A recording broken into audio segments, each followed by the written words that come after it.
I was born in Scotland on the Isle of Skye. I was educated largely in Birmingham until I went to Edinburgh University, where I got a PhD in theology in 1933. I became a minister. I was actually the national overseer for Jehovah's Witnesses. Many people would debate whether that is Christian or not. But I left that ministry in 1969, purely and simply because I felt that I could no longer continue to preach things that I didn't believe. I would love to tell you that I started straight away on a search for truth, but that would be a lie. I did everything that was bad. I went completely the wrong way.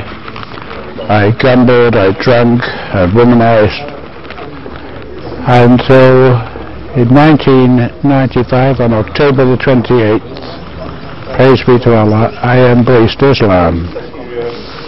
I'd been considering Islam for some years beforehand, and had already made one or two adjustments in my life, my eating habits. I was eating halal for 10 years before I embraced Islam. I was choosing my friends more carefully, and it was not until 18 months before I embraced Islam that I gave up drinking and at the same time gave up gambling.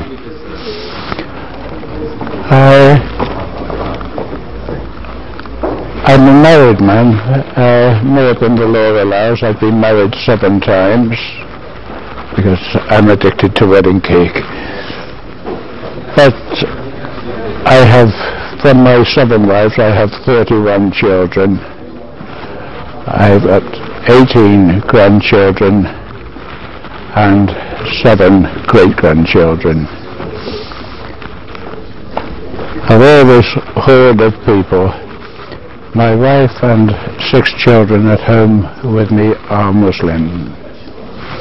1 son by previous marriage is Muslim.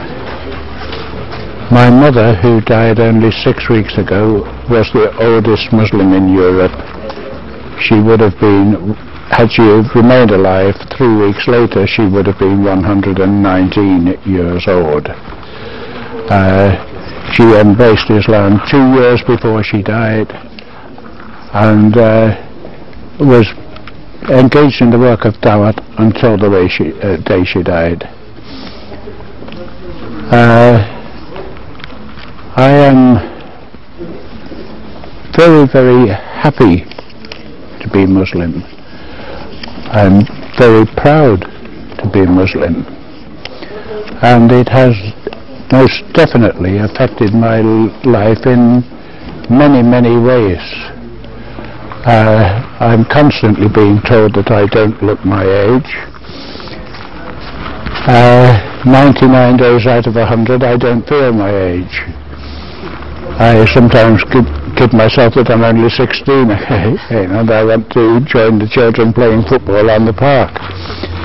But the overwhelming difference that Islam has made in my life is the peace that it's brought into my life, and it started the day that I embraced Islam.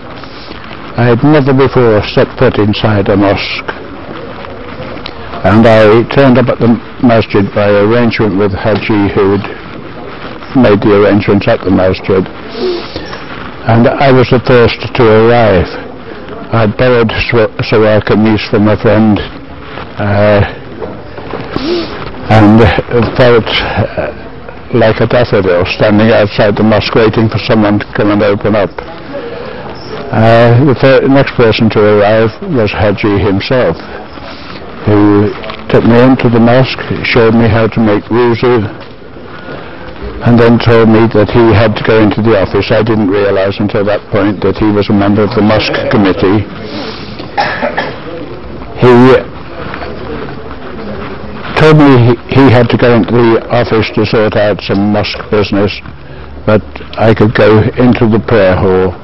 He said, if anyone comes in, they won't ask any questions, just sit down. Any books that you see around, you're welcome to read any of them.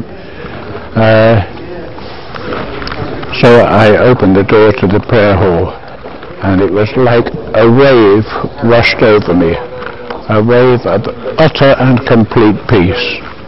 This could partly be explained by the fact that there was no one else there, but it was a sensation that I'd never experienced before, nor since. But praise be to Allah, that peace has never completely left me.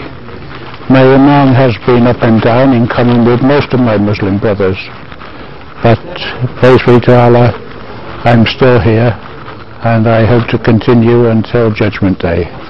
To my Muslim brothers and sisters, the one thing that I would dearly like them all to do is to get their priorities right. We are far too often more concerned with the dunya than we are with Allah subhanahu wa ta'ala. There is nothing at all wrong with liking nice things. There's nothing at all wrong with liking a Mercedes car. But when you see the price of a Mercedes car, it means you have to work 2 jobs, work 16, 18 hours a day to accumulate the money to buy that car. What suffers? Your namaz. You can't read your namaz properly, you haven't got time, you're too tired to read the Quran, you're too tired to conduct talim in your own home. So that Mercedes car, although there's nothing at all wrong with it, the Mercedes car becomes haram as far as you are concerned. It's taking the place of Allah subhanahu wa ta'ala. We have to get our priorities right. We have to realize that this dunya has absolutely nothing to offer to any of us. And even though we may acquire great wealth in this dunya, we can't take it with us. The thing that we have to realize is that when you realize that something is right, now is the time to start doing something about it. You can't say, all right, as soon as I have finished paying for my motor car, or as soon as my mortgage is paid, I will start reading my namaz 5 times a day, because we don't know about tomorrow. We don't know about 5 minutes from now. Every Muslim should live every day as if it were his last, because one day he's going to be right.